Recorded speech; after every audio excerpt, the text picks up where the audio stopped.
Yung palakpak po para sa ating Diyos na buhay, palakpak na mga hindi inaantok, palakpak na mga nag-aalab, palakpak na para kay Kristo. Yung palakpak nyo po, pantao lang. Yung palakpak nyo po, pantao lang. Let us just praise the name of Jesus, sapagkat ito'y banal na lugar, ang presensya ng Diyos ay naririto. Amen? So ngayong umaga pong ito again, kagaya ng hashtag ng Daddy, hindi po minarapat, hindi karapat-dapat, ngunit minarapat ng ating Panginoon. Only by the grace of God kung bakit po tayong nakakatayong lahat. Wala pong pwedeng ipagmalaki po ang inyong lingkod. But I hope that this will be a challenge to every young people na naririto po sa lahat ng maririnig nyo pong mensahe ng ating salita ng ating Panginoon. Pero may request po ako sa lahat, sa crowd. Because kung gusto po nating mag-alab at magamit ng gusto, please let us respect the Word of God. Masayang maglundagan, masayang lumundag, masayang ma-hype tayo, but you have to remember, it is the Word of God that will change everything in our lives. Young people, sabihin mo sa katabi mo, huwag mong tutulugan ng salita ng Diyos. Sapagkat sa gantong mga gawain, ang pinaka-the best na dapat nating matanggap ay ang salita ng Diyos. Pwede tayong maglundagan, mapawisan, tumulo ang kung ano-ano sa atin. Pero kung hindi nyo maririnig ang tinig ng Diyos sa salita niya, then tayo ang pinakakawawa. But I believe in this time, I could just sense a hunger to this generation. Sabi ng salita ng Panginoon, siya na nauuhaw at nagugutom sa katwiran ng ating Diyos na buhay ay pupunuin ng ating Panginoon. Marami po bang nauuhaw sa Diyos? Marami po bang nagugutom sa Diyos?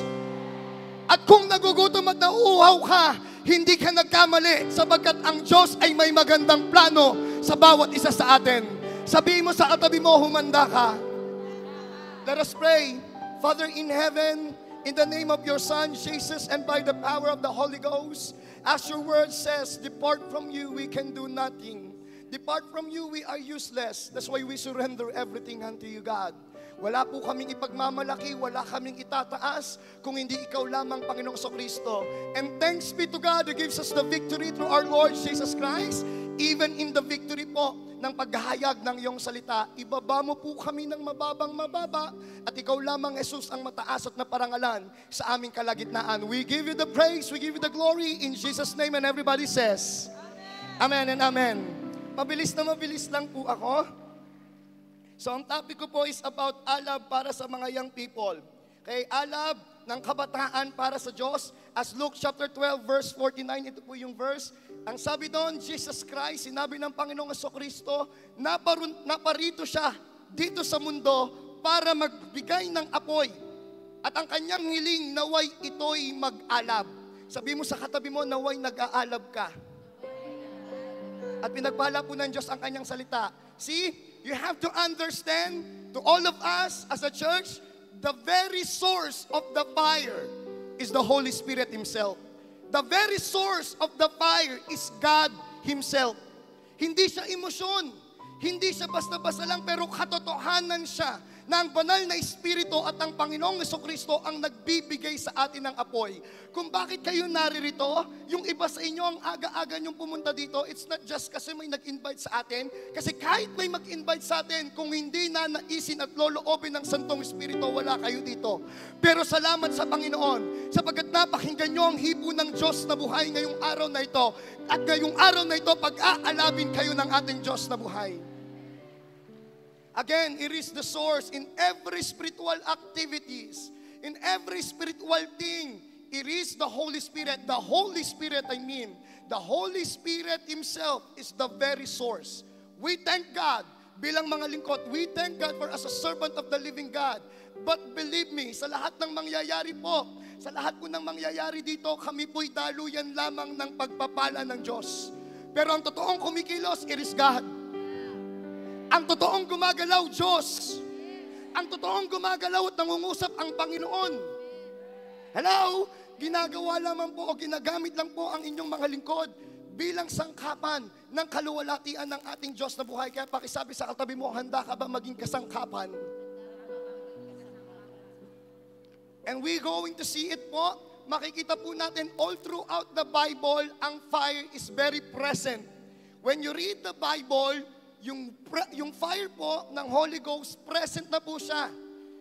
In the life of Moses sa burning bush, it was the fire na nag-transform sa buhay ni Moses.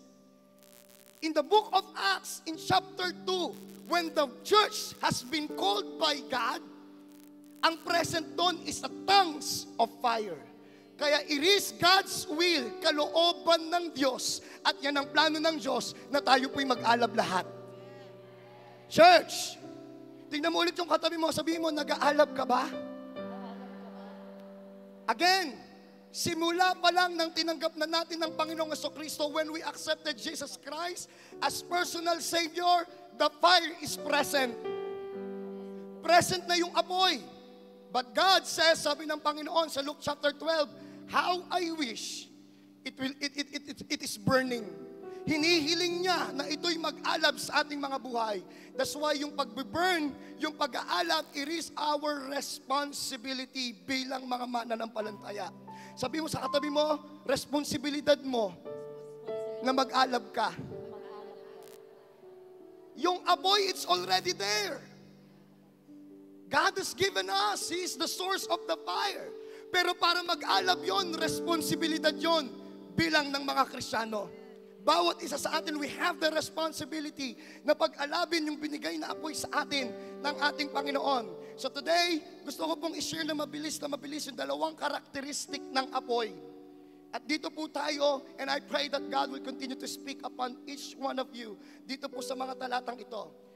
Dalawang karakteristik po ng apoy for us to keep burning. Una, first, one of the characteristic of the fire, fire consumes. Fire consumes. Pangalawa, ito po yung nakita ko, alam ko pong maraming karakteristik ang apoy, pero itong dalawa po yung nagbigay ng impact sa puso ko ng gusto. That's why I want to share it to this generation. Pangalawa, una po yung fire consumes. Pangalawa, fire needs oil. Para mag-alab ito at maglagablab ito, kailangan nito ng langis. Andiyan po ba kayo? May kausap pa po ba ako? Pumalakpak po ang lahat ng tulog. Marami pa pong natutulog. Pumalakpak ang lahat ng tulog. Marami pang natutulog. Yan, nahuhuli kayo. Sabihin mo sa katabi mo, kapatid, huwag mong tulugan ng salita ng Diyos. Minsan pa ulit, pumalakpak po ang lahat ng mga nakapikit. Marami pa rin. And in Jesus' name, I believe what happens in spirit, in physical realm, happens in spiritual realm. I declare today, in this very hour, not only na magising kayo sa physical, pero lalo tigit magising kayong spiritual. Hello? First, ito po yung spiritual implication ng fire consume. Sa Hebrews chapter 12, verse 29, ang sabi po doon, God is a consuming fire. God is a consuming fire. I thank God. Narinig na po natin, we have heard, ang tagal na po 20 plus years na po ako naglilingkod sa Panginoon. At narinig ko na po na ang bansang Pilipinas ay gagamitin mightily ng Panginoon. And I do believe it's happening.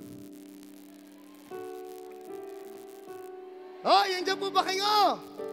Naniniwala ako nangyayari na. And God is a consuming fire.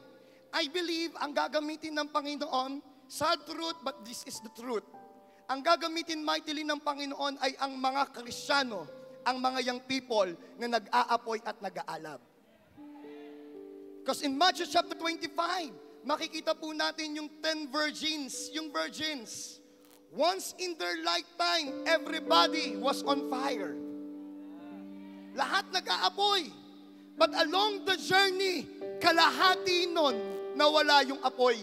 Pero yung kalahati, nagpatuloy sa apoy. At naniniwala ako sa lugar na ito, in Jesus' name by faith, walang lalabas dito na hindi nag-aalab para sa Panginoon. Are you ready, church? God is a consuming fire. First spiritual implication po nito sa atin, as a believer, because He's a consuming fire, we have to surrender everything to God. We have to surrender everything to God. Because the fire consumes, kailangan niyang merong tinutupok Church, kailangan niyang merong tinutupok. So dapat bilang mga Kristiyano, meron tayong laging inaalay sa ating Diyos na buhay. Meron tayong dapat inihahandog sa ating Panginoon. That's the thing. Most of us, sa loob ng church, yun yung nakakalungkot minsan. Ang dali nating sumuko sa mga Korean. Pero pagdating sa Word of God, tinutulugan natin. Hello? Huwag kayong mag-hi. Hanggang po ba kayo? Ang dali nating sumuko sa mga bagay-bagay dito sa mundo. Pero when God is speaking to us, na ibigay na natin ang lahat sa Kanya, hirap na hirap tayo. But all we have to do and all we need to do in this life is just to surrender to God. Because you have heard it, narinig nyo na po. Everything is already planned. Everything is already willed. No doubt, maganda ang plano ng Diyos sa bawat isa. No doubt, gagamitin tayo ng Diyos. There's no doubt. Yun yung sinabi ng salita ng Panginoon eh. Pero we have to remember, surrender is daily basis. Hello? Araw-araw po ang pagsuko. Tanggapin si Kristo bilang Diyos at tagapagligtas pag totoo ka once in a lifetime. Pero yung sumuko ka sa Diyos, yun ay araw-araw dapat. Hello? Sabi mo sa katabi mo, sumuko ka na sa Panginoon. Sabi po na Matthew chapter 16 verse 24, we have to give to the Lord something so that He can consume us.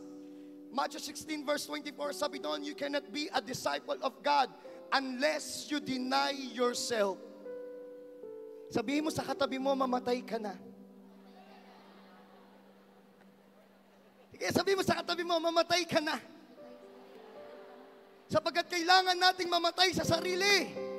We have to die to ourselves so that the resurrection power of Jesus Christ will be seen in our lives. Hello? Hindi tayo magagamit ng Panginoon kung mayroong mga nakatagong kasalanan sa atin.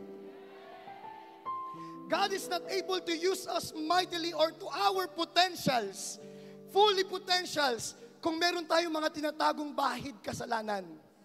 While I'm praying this, habang ginagawa ko po yung mensahe, isa sa naririnig ko sa Panginoon, isa sa idil mo sa mga young people is yung mga private struggles. Hello?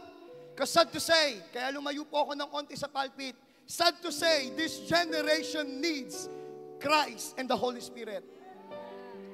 Kasi ngayon, I'll be honest, ngayon, hindi lang sa labas ng church ang sexual immorality.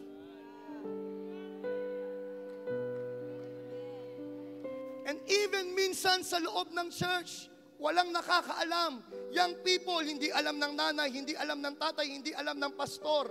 Dahil hawak nila ang cellphone nila. At konting tumahimik ng mga young people, maraming nagiging ibon pag hawak ang cellphone. Pag-uutusan ng nanay, magsaing ka. Wait. Minsan parang paniki. Magluto ka ng ulam. Ba't ako? Sabi mo sa katabi mo, hindi ka ibon. Hindi ka paniki. Gagamitin ka ng Diyos. Again, a private struggles.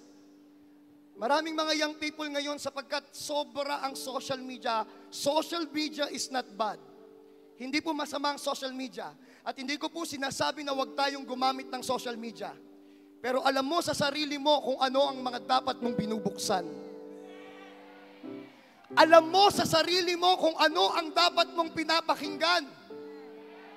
Suko na tayo sa Panginoon pero Ben and Ben pa rin ang pinapakinggan. Suko na tayo ng gusto sa Panginoon, SB19 pa rin ang pinapakinggan. At ang pinakamasaya sa young people, you have to deny yourself, surrender everything to God. Maraming young people, favorite na puntahan, SNR. Alam niyo yung SNR? Alam niyo yung SNR? Maraming young people ganyan, maraming gustong punta ng SNR. Secret na relasyon.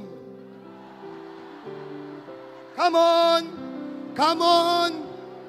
Hindi alam ni pastor, hindi alam ng nanay. Sabi mo sa katabi mo, magtigil ka, let us surrender everything to God.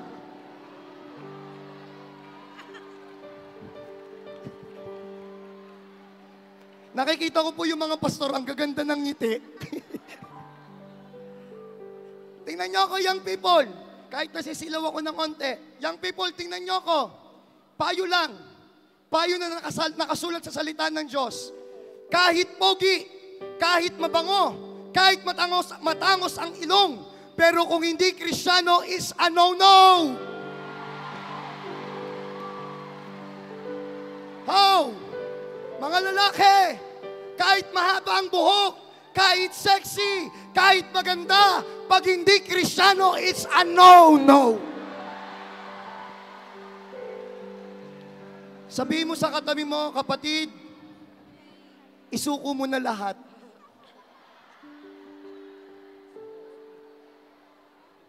Because of that private struggles, marami ang mga nadidepress. Hello? Paano kayo madidepress? Pag dumadaan kayo sa problema, mga young people, pag dumadaan sa problema ang pinapakinggan si Morissette, gusto ko nang bumigay. Kaya alam nyo yun, kakainit mo pa lang sa Panginoon, yung nahibo ka na altar call ka ng isang linggo, isang lingguhan wala ka na naman sa church. Sabi mo sa katabi mo, tapos na yon. Isusuko ko ng lahat sa Diyos. Sino pong handa ng sumuko sa Panginoon? Kasi di ba pwede naman, kahit may mga problema tayo, kahit minsan ayaw na natin maglingkod, ang paglilingkod ay hindi perfect. It's not perfect. God is not asking us for perfection, but is asking us for a progressive life. Hello? Pwede naman yun eh. Ba't hindi nyo pakinggan mamaya yung isa po nating bisita? Pwede naman natin yun eh, pag pumuproblema tayo, pwede naman natin pakinggan at mag-worship tayo at kantayin natin, huwag kang bibigay, aayaw magsasawa. Hello? Kaya pakisabi ulit sa katabi mo, sumuko ka na.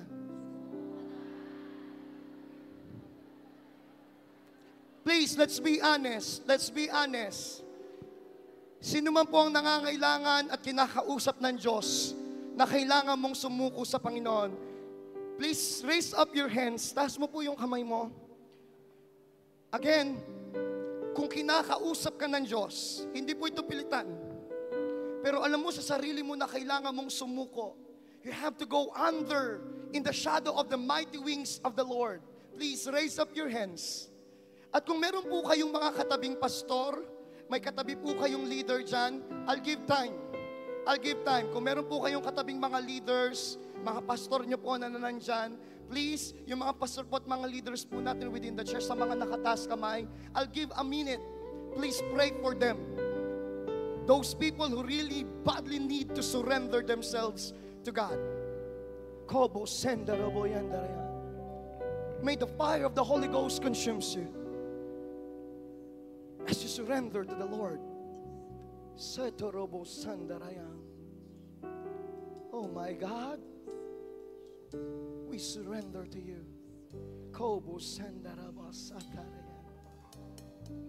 Speak to God and say it to God, Lord, nandito na yung buhay ko. Tupukin mo ng yung apoy. Huwag ka na magtira ni katiting sa aking sarili. Oh, in Jesus' name. In Jesus' name. That's the touch of God. Pangalawa po, sige, pwede nyo na pong ibabangin yung mga kamay. Pangalawang puntos po, fire needs oil. As Ephesians chapter 5 verse 18, or Matthew chapter 25 verse 1 to 13, pero ang pinaka-verse po na gusto ko pong tutukan doon, I think verse 4 or verse 5, na kung saan yung 5 virgin ay nagdala ng extra oil. You can read it in the Bible in Matthew chapter 25.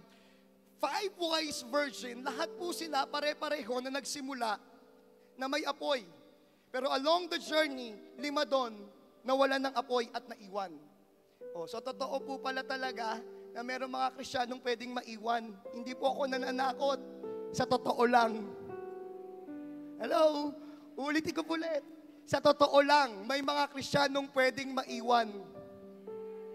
Sabi mo sa katabi mo, siguraduhin mo na nag-aalab ka at nag-aapoy ka. In that verse, sabi doon, yung 5 virgin na wise, they brought an extra oil. And Ephesians chapter 5 verse 18, it says, sabi doon, huwag tayong magpakalasing na mga nakakalasing na inumin. Subalit magpakalasing tayo sa banal na espiritu. Wala pong ibang gagalaw ngayon sa panahon na ito kung hindi ang banal na espiritu. Wala pong ibang gagalaw ngayon kung hindi ang Diyos.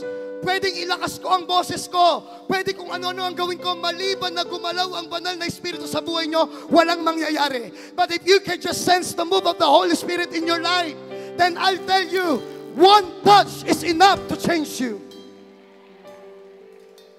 Hello? Sabi ng Ephesians 5:18, kailangan pong mapuspos tayo. Mapuno. Ibig sabihin po ba yung Holy Spirit na tinanggap natin kulang? No. No. Simula nang tinanggap natin si Jesus at ang banal na Espiritu, kompleto ang Holy Spirit. Walang baby Holy Spirit.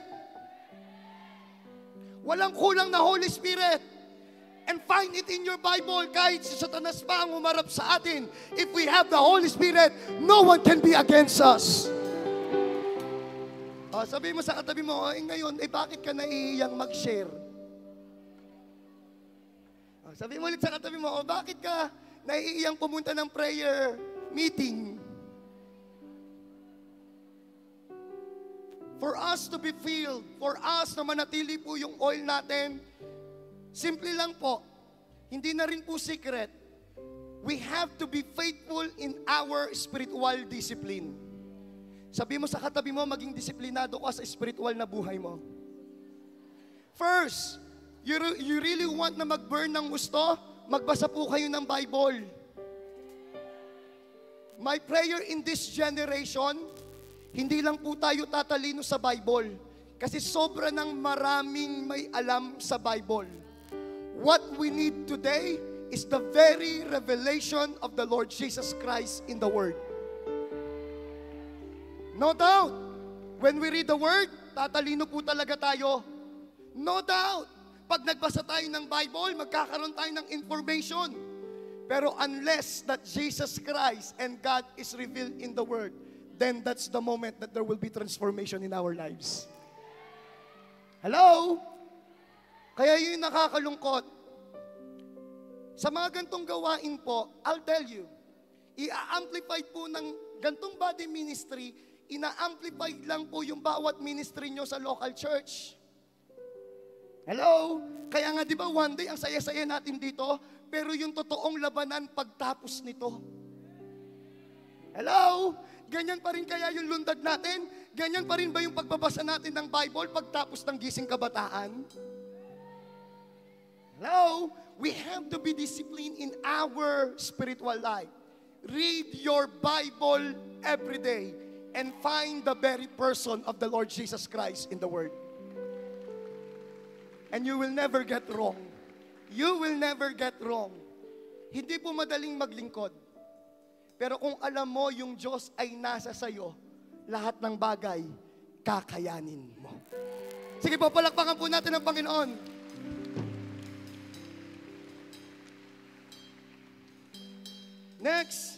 Next discipline is we must worship and pray. If we really want na manatili po yung oil sa buhay po natin, for us to be filled, then we must be faithful to our spiritual discipline. Pray and worship before God. Bible tells us, sabi po ng Psalm 22 verse 3, when we praise the Lord, the King of Israel inhabits our praises. Hear this. Kung sasamba po tayo at wala ang presensya ng Diyos, ang pagsamba po natin entertainment lang. Ang church na wala ang presensya ng Diyos at wala ang apoy ng Diyos, then the church is another kalab lang. Ang Kristiyanong walang apoy, hello? ang Kristiyanong walang lagablab ay isang ordinaryong tao lang. Sapagkat nagkakaroon ng impact ng totoo ang buhay natin kapag ang alab ng banal na Espiritu ay naglalagablab ng gusto sa atin. And we can only grab that fire when we come to our quiet time. When we pray, seek the face of God, and worship Him daily. Young people, huwag niyong sayangin yung oras niyong scroll sa Facebook. Sa mga moment na kailangan niyong magbasa, hindi naman sinasabi ng salita ng Diyos, every hour magbasa tayo. Hindi naman sinasabi ng salita ng Diyos, ubusin mo yung araw mo na magbasa ka, manalangin ka. But if we can pray all the time, then we should pray. Hello? We should pray. We must pray. Pero ang sabi ng salita ng Diyos, day and night, we must meditate the Word of God. Pwede ba yun, young people? Pwede ko bang kausapin kayo? Bago kayo mag-ministry, magpakalalim muna kayo sa salita ng Diyos. Para yung ministry natin, pagka hindi nyo trip, ayaw ko na. Hello? Kasi pag malalim tayo sa Word of God, kahit anong klaseng pagsubok, because the Word holds you, because the Word of God holds you, hindi ka aayaw. Hindi ka titigil. Kasi alam mo, may sinasabi sa iyo ang Diyos. At yung sinasabi ng Diyos, sabi ng salita ng Diyos, hindi siya tao na magsisinungaling. Kung anong sabihin ng Diyos, gagawin niya. We must pray. We must worship God. Let us bless the Lord at all times. And His praise will continually be on my lips. Tingnan mo ulit yung katabi mo. Sabi mo, kapatid, handa ka na ba? Di ko na po tatapusin because I could just really sense the Spirit of God. I could just really sense the Holy Spirit now. Hindi ko po kayo tatawaging lahat. Kobo sendarayande. Pero meron ditong mga pumunta, you really want a fresh start. Matagal ka na. You really want to have a fresh start. Matagal ka na naglilingkod, maaaring nga napapagod ka na sa ministry eh. Hello, nagiging pamilyar ka na sa ministry. And you're praying, Lord, I want something new. I'll be honest, hindi yun kayang ibigay ng gising kabataan. Only when you come to the very presence of our Lord Jesus Christ. That's the only way. Walang ibang daan. That's the only way. Again, sa lahat na nangangailangan na gusto nyong magsimula muli, a fresh start of the Holy Spirit. Kung nasan man kayo, please stand up to your feet. Sa lahat mo na nangangailangan ng pagsisimula, wow, ang dami.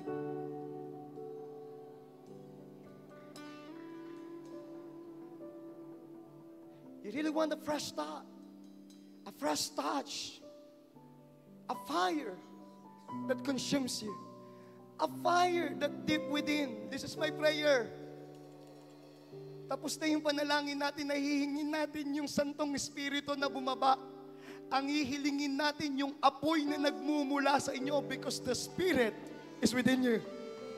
The Spirit is within you. We have to tap that now. Kailangan na natin itap yan, young people. Hear me. When you surrender and have a fresh start, I believe, yung revival hindi kagad to sa bansang Pilipinas. Pero naniniwala ko ang unang i-revive ng Panginoon ay ang mga local church. Before the Philippines will be revived, local church muna ang i-revive ng Panginoon. And if you want that, please, I don't have enough time, please come to the front. Lapit po kayo dito, ipapanalangin ko kayo. Kayo na nagnanasa ng fresh start, nagnanasa ng apoy ng Santong Espiritu. You really want the fire of the Holy Ghost. Please don't come kung hindi ka kinakausap ng Panginoon. Sapagkat ito'y hindi biruan. Ito'y seryoso.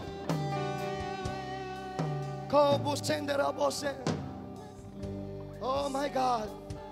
My God. My God. My God. My God. Come, just speak to God. Kausapin mo yung Diyos. Kausapin mo yung Diyos. Because the fresh start is coming now. A fresh start is coming now. Please, una po natin gawin sa lahat ng mga lumapit, surrender everything to God. Alam mong meron kang isasuko sa Panginoon. Mga bagay na hindi alam ni Pastor, hindi alam ng ating pamilya, pero you know it very well. At alam yan ng Diyos. Alam ng Diyos. When you surrender it to God, hindi ka niya i-judge. He wants to save you. He wants to redeem you. He wants that your life will be used with the fire of the Holy Ghost. Set a fire. Andito ang apoy ng Santong Espiritu. I'll ask some pastor po na tulungan po ako, please. To all the pastor, help me to pray out. A fresh start as you surrender. Fresh start as you surrender. Fresh start as you surrender to God. Oh, Holy Ghost. Holy Ghost. Holy Ghost. I want more of you, God. I want more of you, God. Set a fire down in my soul that I can't contain, that I can't control. Wala na po akong oras ngayon, pero itaas nyo na mataas ang inyong kamay. I want to impart the fire. As I honor Daddy and this service, gusto ko pong i-impart sa inyo ang apoy. Na kahit anong mangyari, magiging tapat kayong maglilingkod. Na kahit anong mangyari, hindi kayo aalis sa paglilingkod sa Panginoon. Just lift up your hands. Kondorobobose. Kondorobobosende. Rebo Soto. Are you ready? Now! Receive the fire. Receive the fire. Oh! Oh! Set a fire down in my soul that I can't contain, that I can't control. Yes! I want more of you, God. Hallelujah! I want more of you, God. In the name of Jesus. In the name of Jesus. Let the fresh fire. Fresh fire. In Jesus' name. Let the touch of God touch you right now. Wherever you are. Yes. It's not about my touch. It's about the touch of the Holy Spirit. It's about the touch of the Holy Spirit. Right now, wherever you are, receive the fresh touch of God. Right now. Right now. Receive it. Set a fire Receive down it. in my Jesus soul Christ. that I can't contain, that I can't control. Yes. I want more of you, God.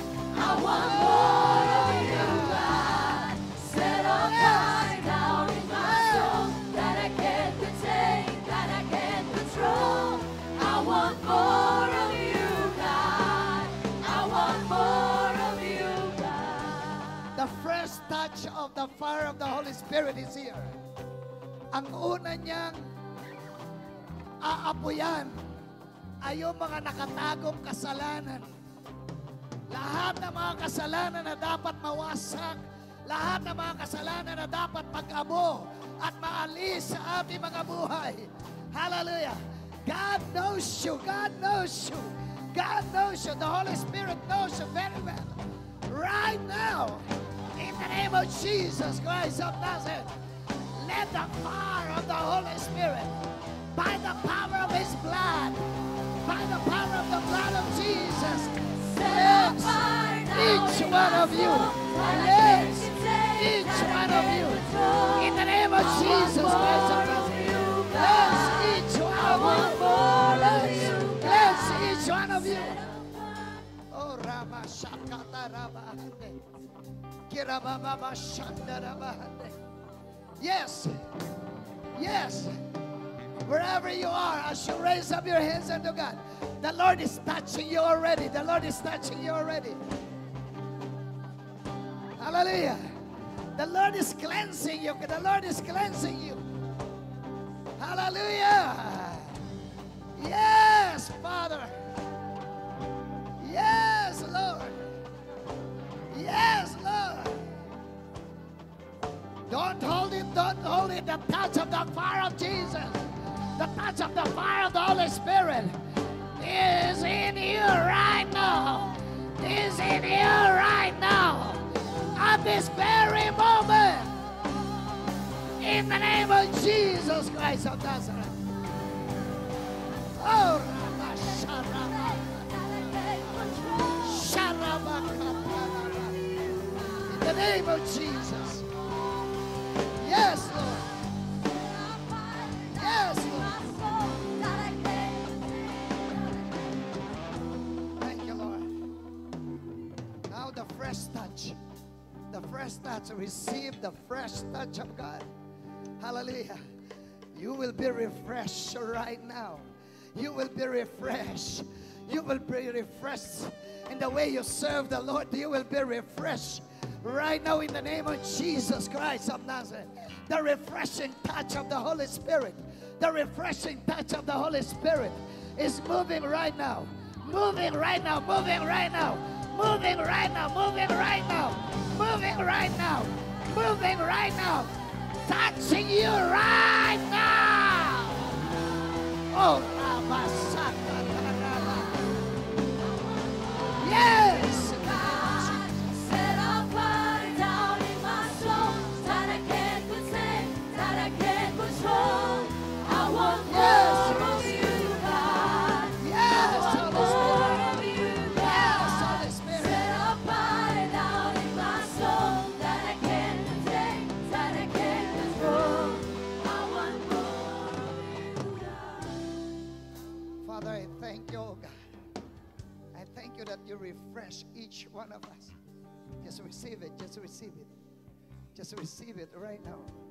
Wherever you are, you receive the refreshing touch of the Holy Spirit. Receive the refreshing touch of the Holy Spirit. Receive it, receive it, receive it. Receive it in the name of Jesus Christ of Nazareth. Yes, in Jesus Christ. Father, I thank you, oh God. I thank you for your touch. I thank you for the refreshing touch this morning. Salamat po, Panginoon. We give you praise. We give you glory. We give you honor. In Jesus' name. Amen and amen and amen.